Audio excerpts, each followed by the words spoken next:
This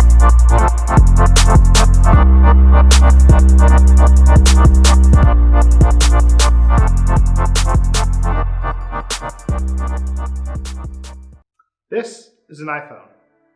Most of you know what this is.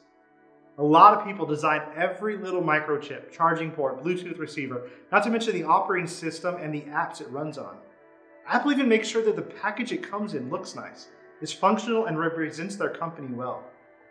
Deep down, it's just a phone. I mean, it's not a human body or an ecosystem or even the universe. There's been some pretty crazy inventions also that didn't happen because they were good design, but by accident. Velcro, fidget spinners, slap bracelets. I mean, they were planned, but they really didn't serve the purpose they were created for. Today we're going to talk about God's creation. And God, the Creator, is very different from His creation. In fact, even the way He creates is different than how we create. We read about our Creator in the book of Genesis. Most scholars believe Moses wrote it, including the rest of the Pentateuch, the first 5 books of the Bible. Here's why Genesis is important. Everything happened by random molecules and atoms just running into each other. Then there's no design. Without design, there's no purpose. But if there was a creator, then there is a design. With design comes purpose. Purpose for everything. The first 4 words of the Bible may be the most important. It says, Genesis 1:1, in the beginning, God. We often forget that the Bible is not a story of us and how God has intervened. The story of God and His far-reaching, steadfast love that chases after us. We're going to stop and read Genesis 1:1 through 25, but before we do, I want you to pay attention to some things. First, pay attention to how Genesis says that God creates. Second, pay attention to how God speaks of His creation. And lastly, pay attention to the order that creation happens. All right, go ahead, hit the pause button, and read Genesis 1:1 through 25.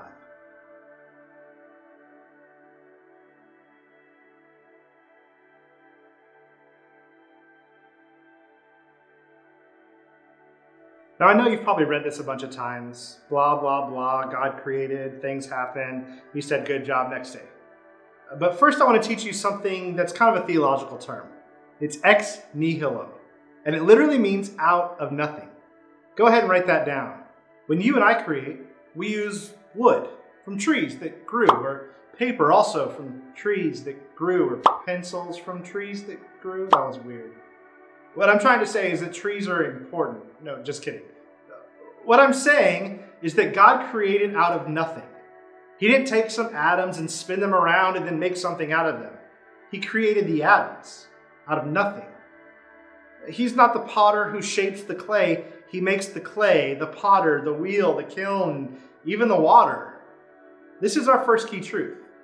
That God is the designer and creator of all things. Let's go back through this. On day 1, God separated the light and the dark. On day 2, He separated the heavens and made the sky and the earth. Day 3, God created dry land, plants, and seas. And on day 4, He created the sun, moon, and stars. Wait, how is there light without the sun? Look up Revelation 21:23. You'll find out. Moving on, on day 5, He created flying animals and sea life, like manatees, my favorite. Then on day 6, He created animals and people, like all in a day's work or week's work. Right after Amy and I got married, we went to Glacier National Park, and I remember standing on Logan's Pass, looking down on Hidden Lake and just thinking how great our God is, that He would create something so beautiful, so wonderful, and so majestic. The scenery was pretty awesome too. When's the last time you saw something that God created and simply thought, what a great God? Right, when's the last time you took some time and just thought about the complexity of the created world that we live in? Psalm 19:1 says that the heavens declare the glory of God, and the sky above proclaims His handiwork. Maybe you should take some time and really think about that. But the created world wasn't all that God created. He designed one creation far superior than any other. What brings us to our second key truth. Humans have a special place in creation. So take a minute and read Genesis 1:26 through 2:3.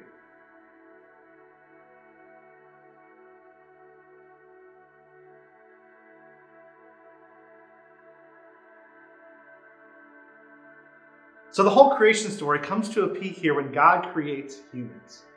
It says that unlike the rest of creation, humans are created in the image of God. Some think that that means eternal, like God is eternal. Some think that means we have the capacity to feel emotions and feelings and creativity.